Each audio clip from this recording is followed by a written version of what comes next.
बिस्मिल्लाहिर्रहमानिर्रहीम।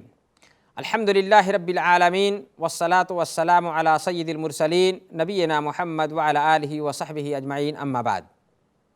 आदरणीय दर्शक मित्र, प्रिय भाइयों, साथियों, दोस्तों, माँओं और बहनों,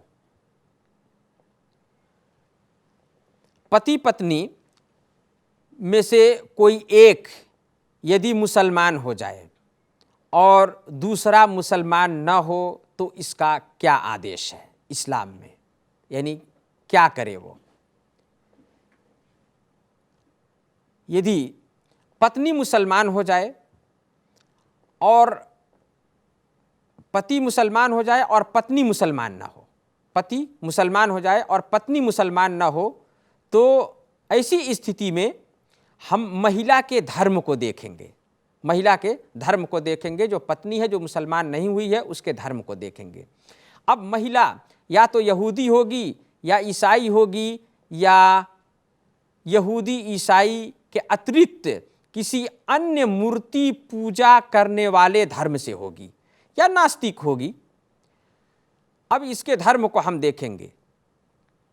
यदि वह पत्नी आकाशीय धर्म ग्रंथ मानने वाली है, अर्थात यहूदी है या ईसाई है, तो ऐसी स्थिति में जब पति मुसलमान हो जाए और पत्नी मुसलमान न हो, लेकिन वो पत्नी यहूदी है या ईसाई है, तो दोनों पुराने निकाह पर ही बाकी रहेंगे। उनको अलग होने की आवश्यकता नहीं है, उनको अलग होने की आवश्यकता नहीं है।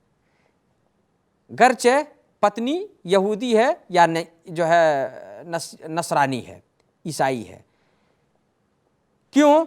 इसलिए कि एक मुसलमान के लिए यह जायज़ है कि उसकी पत्नी यहूदी हो या ईसाई हो, और इसकी अनुमति अल्लाह ने दिया है। अल्लाह का फरमान है कुरान के अंदर, अल्लाह ताला ने कहा कि अल-यौमा उहिल्ल लकुमुत तय्यिबातु व तआमुल लज़ीना ऊतुल किताब हिल्लुल लकुम व तआमुल लज़ीना ऊतुल किताब हिल्लुल लकुम व तआमुकुम हिल्लुल लहुम वल मुहसनातु मिनल मुअमिनात वल मुहसनातु मिनल लज़ीना ऊतुल किताब मिन क़ब्लिकुम, कि आज तुम्हारे लिए पवित्र वस्तुएं हलाल की गई हैं एवं आकाशीय धर्म ग्रंथ वालों का ज़बह किए हुए पशु भी तुम्हारे लिए हलाल हैं, तथा तुम्हारे ज़बह किए हुए पशु उनके लिए हलाल हैं, जायज़ हैं।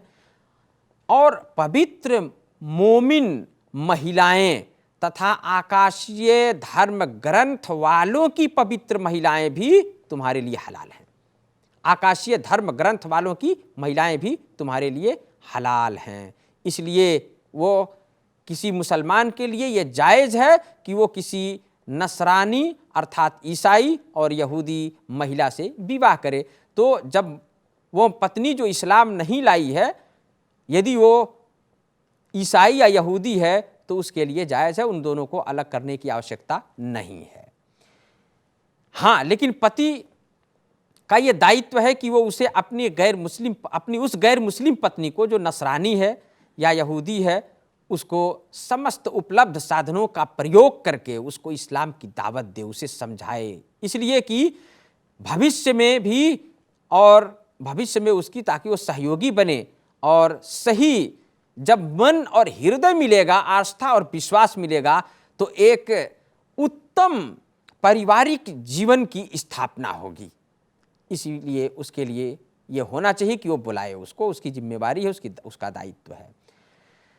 अब यदि पत्नी आकाशीय ग्रंथ धर्म मानने वाली नहीं है, तो या तो नास्तिक होगी या अन्य धर्म को मूर्ति पूजा करने वाली होगी, तो उसके लिए आदेश यह है कि इस स्थिति में वो जब उसको समझाए कि वो इस्लाम लाए। अगर वो इस्लाम लाने से इनकार कर देती है, और इस्लाम लेने से इनकार जब कर देती है, तो उसको समझाता रहे, और यहाँ तक कि तलाक वाली महिला की इद्दत की अवधि तक उसकी प्रतीक्षा करेगा और उसको समझाएगा।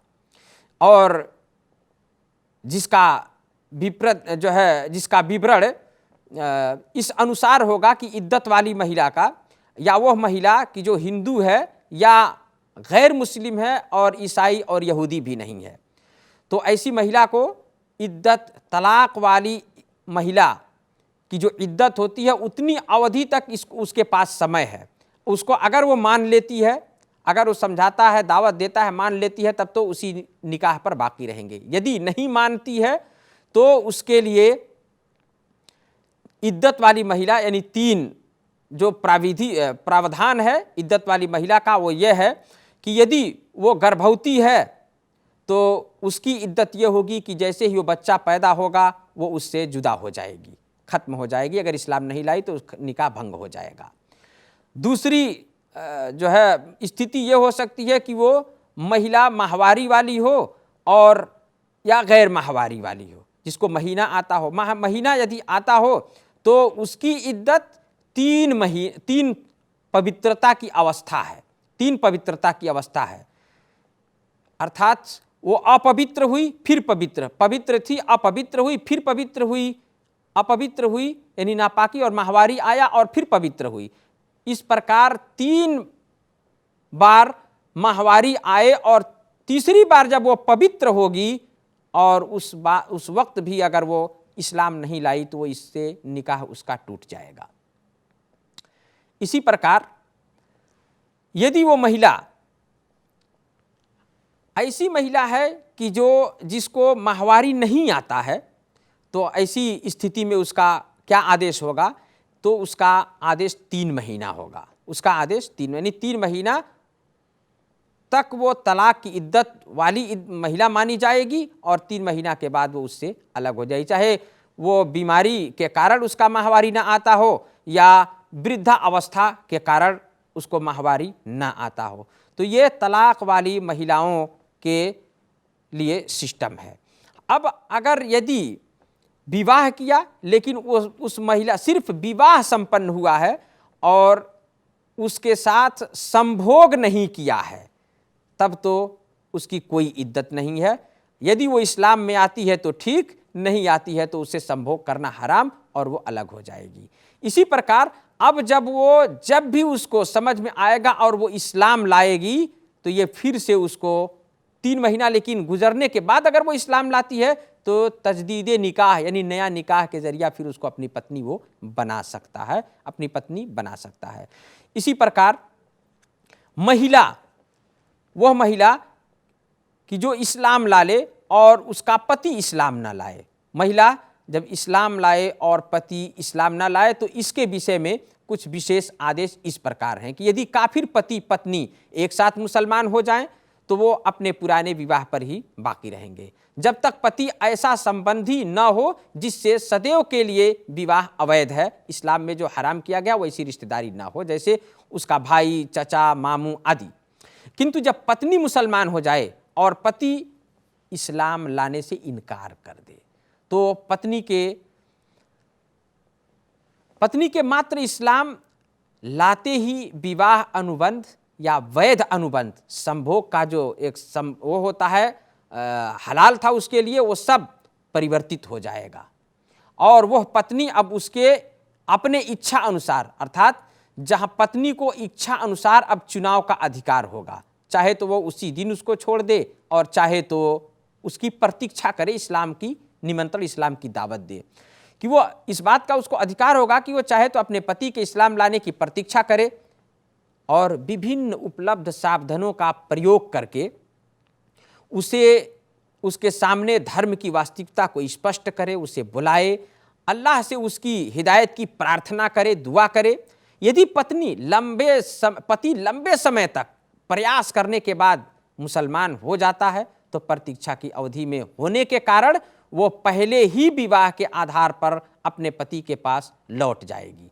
जब तक पति मुसलमान न हो, पत्नी को उसे संभोग के लिए अपने निकट कदापि नहीं आने देना चाहिए। पत्नी के ये अधिकार हैं कि जब वो चाहे तलाक अथवा निकाह भंग की मांग कर सकती है। यदि जब भी चाहे वो इस्लाम में आई, अब चाहे तो प्रतीक्षा करे, चाहे तो वो अब तलाक की मांग कर ले और तलाक और विवाह भंग की मांग कर सकती है, विशेषकर जब वो ये देखे कि पति के इस्लाम की प्रतीक्षा करना ये इसमें कोई लाभ नहीं है, ये इस्लाम नहीं लाएगी। तो पत्नी के मुसलमान होने के बाद दोनों की स्थितियों में जो है, दोनों ही स्थितियों में पति को संभोग से निकट नहीं आने देगी। संभोग तो बिल्कुल हराम है, नहीं करने देगी।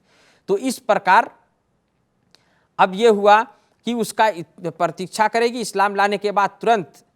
इस प्रकार ये होगा कि इस्लाम लाने के तुरंत बाद ही से महिला को सभी संबंध और सभी साधनों से उसको दावत देनी चाहिए इस्लाम की। यदि वो मान जाता है तो उसी निकाह पर रहेगी, यदि नहीं मानता है तो उसको क्या करना चाहिए, तलाक की मांग करनी चाहिए और प्रक्रिया शुरू कर देनी चाहिए। अब प्रक्रिया शुरू करने की जो अवधि है, इसमें भी अगर वो इस्लाम लाता है तो फिर वो लौट जाएंगे और दोनों एक अपने साथ रहने लगेंगे और नया निकाह की ज़रूरत नहीं पड़ेगी। लेकिन यदि वो नहीं माना और तलाक हो गया, भंग हो गया, वो अलग हो गए, तो ऐसी स्थिति जो है, तलाक की वो कार्यवाही संपन्न होने के बाद अब उसको जो है प्रतीक्षा की अवधि में अगर वो मुसलमान हुआ था तो उसके घर लौट गई थी, लेकिन अगर नहीं हुआ तो फिर वो अलग हो जाएगी। लेकिन तलाक की जो अवधि है वो संपन्न होने के दौरान वो अपने पति के घर ही रहेगी। अपनी पति के घर से निकलना ही अनिवार्य नहीं, अपने पति के घर वो रह सकती है। हाँ, उसे संभोग करने के लिए निकट आने देना ये हराम है, ये हराम है जब तक कि वो मुसलमान ना हो जाए।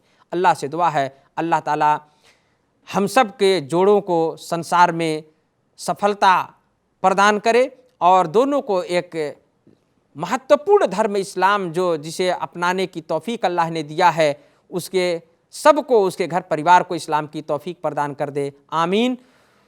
वजज़ाकुमुल्लाहु खैरन।